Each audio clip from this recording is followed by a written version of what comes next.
Mohon berkenan Gus, saya mau bertanya. Karena saya bodoh akan bertanya kepada yang pintar ini, biar nggak disalahkan. Mana ya, langsung ke pertanyaan, lebih penting mana antara pintar dengan cerdas? Karena ada anekdot Madura itu, ya, karena orang Madura kan terkenal anekdotnya ya. Pada suatu saat di sekolah SD itu ada upacara, kemudian ada di anekdot itu ada menteri yang menanyakan kepada salah satu guru bahwa tiang bendera ini berapa tingginya. Oleh seorang guru itu manggil murid untuk naik ke tiang bendera itu untuk mengukur tingginya tiang bendera itu. Kemudian sama seorang pejabat itu ditegur, kenapa susah-susah dinaikin tiang bendera itu, nggak ditidurkan aja biar tidak mengundang bahaya. Dijawab oleh seorang guru tadi, tadi Bapak kan menanyakan tingginya tiang bendera. Kalau ditidurkan itu bukan tingginya tapi panjangnya. Nah ini itu kan panjangnya bukan tingginya. Jadi kalau menanyakan tingginya maka harus dinaikin dulu, diukur ke atas. Nah itu terkait dengan anekdot itu, saya bertanya itu ya, penting mana atau lebih utama mana antara pintar dengan cerdas? Terima kasih Gus.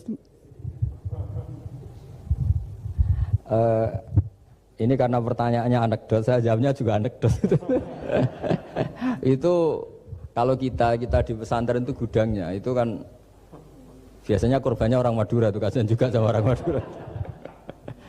Itu kalau mereka ketangkep polisi ditanya, sudah tahu ini pelanggaran, tahu Pak? Kenapa melanggar? Gak tahu Bapak di situ sih.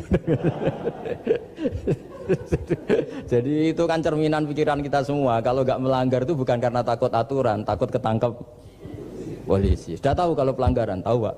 Kenapa melanggar? Gak tahu Bapak di situ. Ribet kan? Nah, tapi sebetulnya jawaban dari pertanyaan jenengan itu ya sebenarnya Anda pasti tahu lah. Ini kan antara cerdas dan pinter itu mungkin ya pinter itu ya cerdas, cerdas ya pinter. Yang jelas mengetahui sesuatu yang semestinya itu ya kecerdasan, dan mengetahui itu ya namanya pinter gitu. Cuma tadi yang menterinya memang tanyanya ketinggian, di mana-mana yang bentuk tinggi itu ya begini gitu kan. Kalau begini orang sudah bilang bentuk panjang gitu. Jadi ya dalam hal ini ya pinter dan cerdas anak SD tadi yang naik tadi. Karena ya tetap dia memang benar-benar ngukur ketinggian itu, bukan kedataran. Nanti lama-lama ini bukan panjang Pak, tiduran. Tapi itu memang di beberapa dunia wali itu dunia yang memanfaatkan kepintaran dan kecerdasan. Misalnya banyak wali yang ibadahnya itu biasa. Ditanya kenapa kamu ibadahnya biasa? Loh, Allah itu enggak diuntungkan oleh ibadah saya.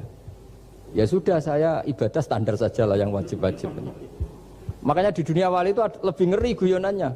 Ada seorang wali doa di multazam, ya Allah ampuni dosa saya, ampuni, dan ini tempat mustajab, saya berdoa supaya saya tidak dosa lagi. Itu jawabannya unik. Kalau orang tidak dosa, sifat ghafur saya nganggur nanti. Jadi saya ini ghafur itu pemaaf. Kalau nggak ada yang salah, lalu ini gimana ini? Nggak ada objeknya lah kira-kira gitu. Jadi hubungan wali dengan Tuhan dulu itu ya asik, karena ya memang agama ini datang dengan keasikan. Makanya disebut halawatal iman. Halawah itu nyaman, indah. Makanya Nabi itu kalau mensifati sholat, wa qurratu aini fi sholat, nyaman saya ketika sholat, karena Allah itu jamil, Allah itu indah, sehingga ya nyaman. Lalu saya itu kalau mikir mati itu Pak Rektor itu ya takut kadang-kadang, wah dikubur terus ditinggalkan gitu, ribet kan. Tapi kalau setelah saya ngenangen, dulu ketika saya janin di perut ibu ya nggak tahu cara hidup, ternyata saya hidup dengan cara yang saya nggak tahu. Wong bisnis agak bisa, kerja agak bisa. Kamu ketika jadi janin kan sudah ada nyawanya, sudah hidup. Kamu bisa ngelola hidup kamu di situ, tidak bisa kan? Ternyata bisa hidup. Makanya Allah mengingatkan wa id antum ajinnatun fi butuni ummahatikum. Kalau kamu janggal hidup kamu di kuburan, apa kamu tidak pernah hidup di kuburan? Yaitu ketika kita masih janin di perut ibu. Kalau ibu kamu senang renang, ribet kan, sudah dalam perut, orangnya renang lagi. Udah gitu. Kadang-kadang ibu kamu sembrono sudah ada janin masih goreng-goreng. Kalau kepeletian gimana itu?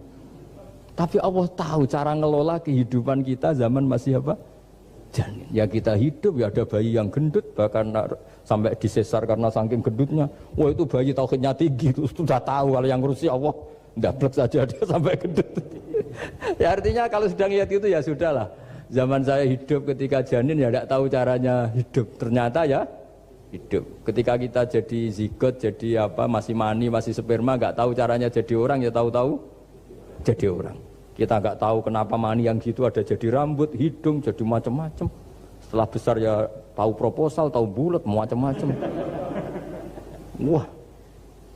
Makanya kalau Kiai itu pinter anekdot. Saya pernah disewani istri Pak Rektor, melarat sekali, melarat betul. Melarat jelek, kebetulan yang tanya saya itu jelek.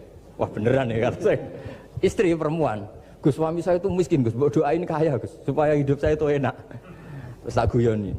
Nanti kalau suami kami kaya, pertama yang dievaluasi rumah Gus ganti ya, rumah diganti, mobil diganti, lama-lama yang diganti kamu. Karena apa? Rumah sudah bagus, mobil sudah bagus, yang nggak bagus itu kamu. Pasti diganti, tak jamin itu kata saya itu. Terus dia bilang, ya udah nggak usah Gus. Jadi untuk karena saya ini ya mikir, saya ini kiai kan jaga image, sampai saya doakan tidak mandi kan jatuh. Ya sudah mendingan itu, mendingan tak kasih pengertian itu. Kalau suami kamu sudah kaya kamu ganti apa? Rumah kan, terus mobil kan, lama-lama yang dievaluasi apa? Oh kamu pasti apa? Istri kan. Jangan-jangan trennya orang kaya kan gitu kan. Trennya orang kaya kan, ya gitulah. Terus dia udah nggak usah. Jadi artinya itu kecerdasan, kiai gitu itu kecerdasan.